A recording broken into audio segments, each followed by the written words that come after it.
Здравствуйте, мои дорогие! Я снова рада видеть вас на своем канале. Ну что, девчоночки, сегодня новый урок. Поехали! Не забываем, как обычно, ставить лайки, писать комментарии. Буду безумно рада с вами пообщаться. Ну а если вы впервые на моем канале, рекомендую подписаться, потому что впереди будет еще очень много интересных роликов. Кстати, позади их было тоже немало. Вот эти ноготочки мы с вами делали где-то там еще перед Новым годом, по-моему, был мастер-класс. И эти ноготочки вернулись на коррекцию. Сегодня наша задача сделать им коррекцию. Как мы понимаем, коррекция сегодня будет безумно сложная. Почему? Потому что ногти у нас очень сильно вниз растущие. А на такой длине вот это вот поворот вниз, чем дальше к кончику, тем сильнее кончик вниз падает. Надеюсь, вы понимаете, о чем я говорю. И нам все вот эти кончики нужно будет сегодня поднять для того, чтобы выровнять ноготочки и для того, чтобы сделать заново красивую архитектуру. Я на самом деле безумно обожаю вот такие вот сложные мероприятия. Кто-то может сказать, что проще было снять эти ногти и нарастить новые, но я люблю ковыряться вот с такими сложными коррекциями. В данном случае мы поднимать ноготочки будем в два уровня. Сначала мы подняли только кончики акрилатиком, а теперь уже после того, как кончики просушили, поднимаем архитектуру, то есть выстраиваем новый ноготочек. Почему мы так делали? Потому что подъем нужен очень сильно высокий. И я просто побоялась, что акрилатик в такую толщину может не просохнуть. Поэтому решила моделировать его в два слоя, для того, чтобы точно быть уверенным, что все высохнет.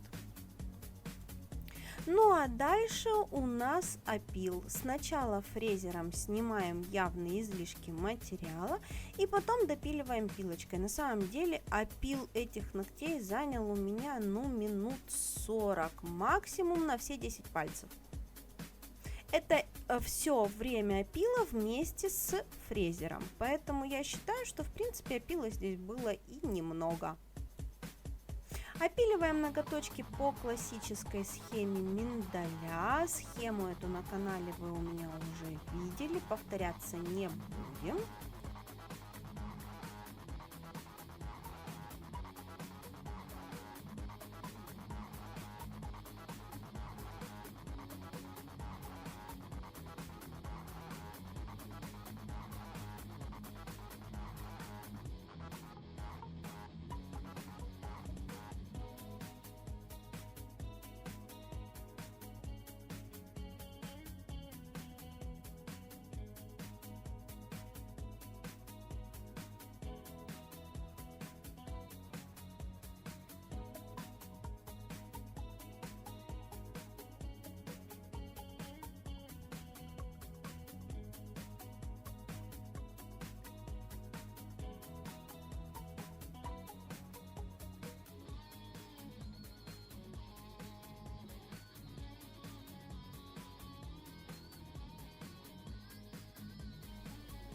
Ну и после того, как у нас выпилен ноготочек, конечно же, выпиливаем арочку изнутри. Это, в принципе, самое сложное в этих ногтях.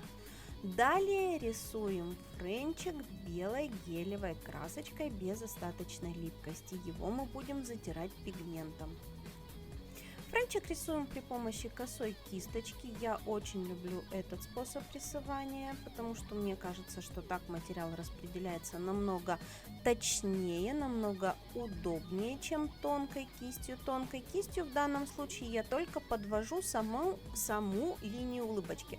Почему подвожу? Потому что вот такой вот меленькой косой кистью я не очень умею рисовать. Я обычно рисую крупной кистью, но моя кисточка уже совсем пришла в негодность. Надо срочно покупать новенькую.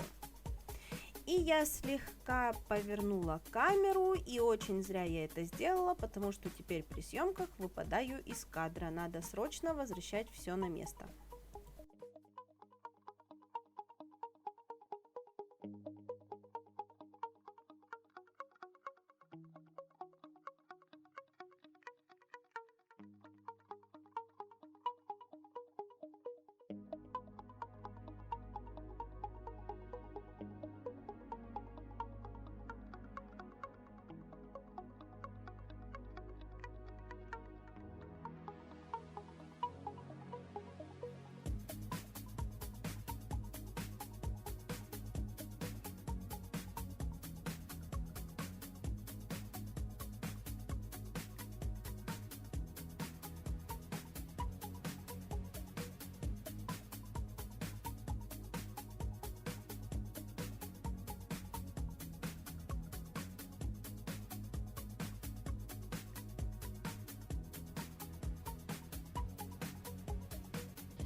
После того, как у нас заполимеризован наш материал, мы на него втираем пигментик. Пигментик у нас вот такой вот интересный, крупными хлопьями, с золотым отливом. Очень интересно смотрится на ноготках.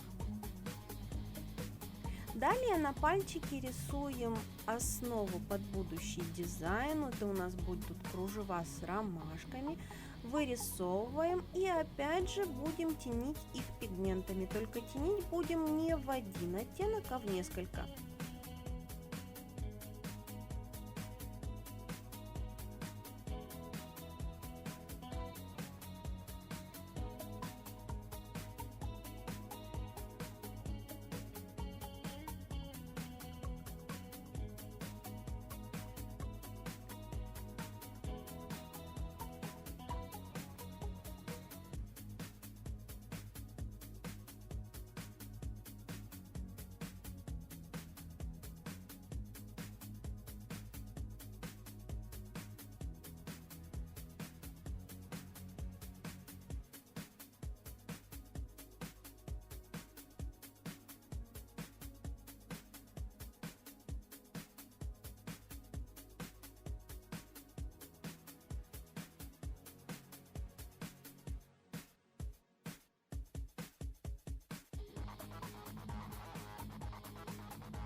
В серединку ромашек наносим вот такой вот синий красивый пигмент, а по краям располагаем серебряный.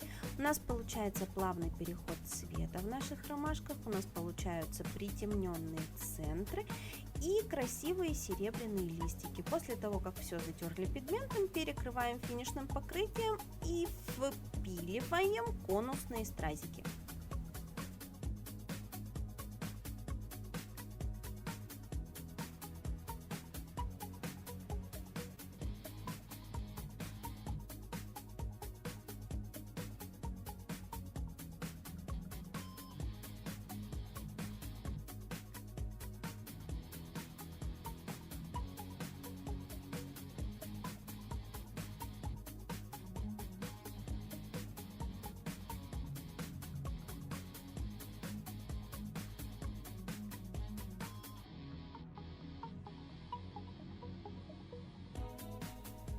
Итак, вот такие ноготочки у нас получились. Очень снежные, очень нежные, очень интересные. Блеск пигмента камера совершенно не передает, но они просто потрясающие.